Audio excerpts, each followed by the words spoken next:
Welcome to master key TV. Kavitha liquor case సంబంధించి తిహార్ జైల్లో ఉంటున్న విషయం అందరికీ తెలిసిందే. అయితే ఈ క్రమంలో నిన్న మన తెలంగాణ నుంచి ఇద్దరు మాజీ మంత్రులు మహిళలు వెళ్ళి కలవడం జరిగింది. ఆ విశేషాలు ఏంటి అనేది దాసరి విజయన్ గారితో మాట్లాడి తెలుసుకుందాం. విజయన్ గారు నమస్తే అండి. నమస్తే. ఏంటండి ఇప్పుడు నిన్న సబితా ఇంద్రారెడ్డి అండ్ మన సత్యవతి రాథోడ్ ఇద్దరు కలిసి వెళ్ళి కవితను కలిశారు. ఏంటి అసలు ఇద్దరు వెళ్ళి కావడంలో ఏంటి రాజకీయంగా ఏ విధంగా చూడవచ్చు? ఒకటి,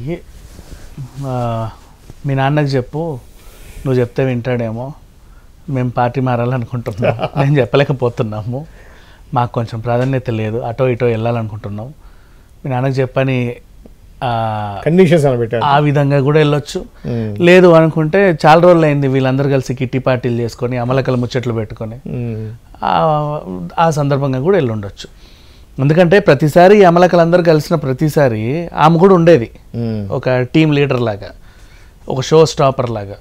లేదు కదా, కొంచెం మిస్ అయినట్టున్నారు. 2 నెలలు 3 నెలల నుంచి. ఆల్రెడీ 100 రోజులు అయిపోయింది ఆమె జైలుకి వెళ్ళి. ఊరికే అలా కలవడానికి ఉండమ్మ బొట్టు పెడతా, ఇచ్చినమ్మ వాయినం, పుచ్చినమ్మ వాయినం, ఇట్లాంటివన్నీ కార్యక్రమాలు అక్కడ తిహార్ జైలులో జరిగాయని చెప్పుకోవచ్చు. అండ్ నెక్స్ట్ ఈమెని వారానికి 2 సార్లు వాళ్ళ ఆయన కలుస్తున్నాడు. మొన్న వాళ్ళ అన్నయ్య వెళ్ళాడు, వాళ్ళ నాన్న రావట్లా. లేకపోతే వాళ్ళ నాన్న ఏమైనా వీళ్ళకి రాయబారం పంపు ఉండొచ్చు, మీ నాన్న వస్తే తీసి లోపలేస్తారమ్మా, అందుకే రావట్లేదు, నీకు మీ అన్నయ్య సరిగ్గా కన్వే చేయలేకపోతున్నాడు, మనం ఆడోళ్ళం కదా, నేను చెప్తే నీకు అర్థమవుతుందని నేను చెప్తున్నా, పెద్దదాన్ని ఎందుకు చెప్తున్నాను అర్థం చేసుకో, నువ్వేం బాధపడకు, నాన్న రాలేదు అని. వచ్చాడంటే చాలా ఎయిర్పోర్ట్ నుంచి లాక్కెళ్ళి పట్టుకెళ్ళి లోపలేసేస్తారు, అసలు ఛాన్సే లేదు. అందుకని చెప్పేసి ఆయన బయటికి వెళ్ళట్లా. వెళ్ళినా సరే 10 మందిని వేసుకొని వెళ్తున్నాడు. ఆయన భయం అయింది. కొంచెం నువ్వు కూడా అర్థం చేసుకో, నీ కేసులో నీకు ఎంత పాత్ర ఉందో మీ నాన్నకు కూడా అంతే పాత్ర ఉందని అందరికీ తెలిసిపోయింది. బయట చాలామంది మాట్లాడుకుంటున్నారు. ఆయన కూడా బీఆర్ఎస్ పార్టీ నుంచి కూడా ఎక్కడెక్కడికి ఏమేమి వెళ్ళాయో వీళ్ళందరూ మాట్లాడుకున్నారు, రాసుకున్నారు. ఛార్జ్షీట్లో కూడా డీటెయిల్స్ అన్నీ ఉన్నాయి. నువ్వు ఒకదానివి ఏదో నేను నోరిప్పను అని కూర్చున్నావు, కానీ బయట అంత సీన్ లేదు, అన్నీ బాగానే ఉన్నాయి. పొరపాటున మీ నాన్న కనుక వస్తే 100% ఆయన అరెస్ట్ అవుతాడు.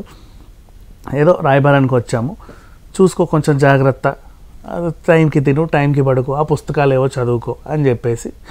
ఎంత కాదన్నా లేడీస్కి కొన్ని ప్రాబ్లమ్స్ ఉంటాయి, లేడీస్కే చెప్పుకుంటారు, అంతే కదా. ఇప్పుడు ఎంత అన్నయ్య అయినా తొంత నాన్న వచ్చినా చెప్పుకోలేరు.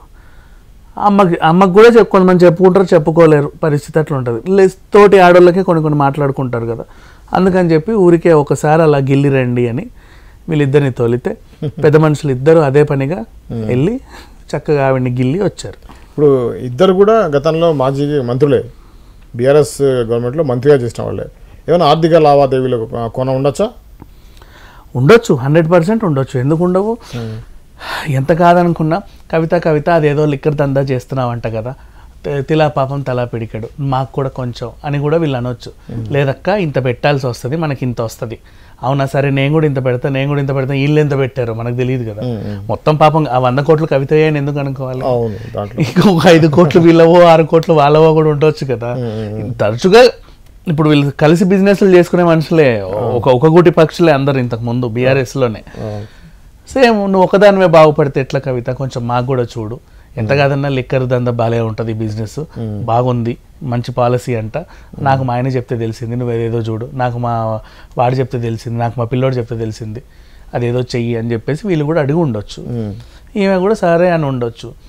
ఎక్కడ ఈమె నా పేర్లు ఏమైనా చెప్పిందా నలుగుదంతే అని చెప్పేసి ఒకసారి వెళ్ళి కనబడొచ్చాను ఊరికే గుర్తు చేయడానికి. అమ్మ తల్లి అదేది ఈమె స్టార్టింగ్లో మనం కేజ్రీవాల్కి సైకిల్ చేసిందని మాట్లాడుకున్నాం చూసారా సరదాగా, అలా వీళ్ళు ఏమన్నా వెళ్ళి అమ్మ నువ్వు ఉంటే ఉండు కానీ మా పేర్లు అయితే చెప్పకు, మా పేర్లు చెప్తే మేము ఇంకా చాలా చెప్పాల్సి వస్తుంది, అందుకని కొంచెం ఉండని కూడా అదేంటి పరస్పర బెదిరింపులు కూడా చేసుకొని రావచ్చు. అట్లా ఎంత కాదన్నా ఆమె అయితే తప్పు చేసింది, 100% షూర్ అది. వీళ్ళు ఏదో వెళ్ళారు, కాకపోతే ఒక మంచి మనసుతో వెళ్ళుంటే. నాకు సబితమ్మ మీద ఇప్పటికీ గౌరవం ఉంది, ఎందుకంటే ఆమెకి వైఎస్ఆర్ కూడా చేవెళ్ళ నుంచే పాదయాత్ర ప్రారంభించారు నా చెల్లి అని. అవును, ఆమెకు అంత ప్రాధాన్యత. హోంమంత్రిగా ఇప్పటికీ ఒక హోంమంత్రి అంటే సబితే గుర్తొస్తుంది మనకి. ఆవిడ మీద నాకు ఇంకా అభిప్రాయం ఉంది. అఫ్కోర్స్ బీఆర్ఎస్లో ఉన్నంత మాత్రం ఆమె ఏం మలినం అయిపోయిందని నేను అనుకోను, బట్ కొంచెం ఒక పాజిటివ్ ఇంపాక్ట్ అయితే ఆవిడ మీద ఉంది. ఒక పెద్ద ఆవిడ ఎంతో చూసింది, రాజకీయాలు ఎంతో మందిని చూసింది. ఒక మాట అయితే చెప్పి ఉండొచ్చు కవితకి. ఓకే, అంతేనా? ఇది అండి ఏదైతే కవిత తిహార్ జైల్లో ఉన్నప్పుడు ఎవరైతే మన మాజీ మంత్రులిద్దరు కూడా వెళ్ళి కలవడం జరిగింది, దానికి సంబంధించిన విషయాలు. మరో అంశంతో మళ్ళీ కలుద్దాం. అంతవరకు చూస్తూనే ఉండండి మాస్టర్ కీ టీవీ.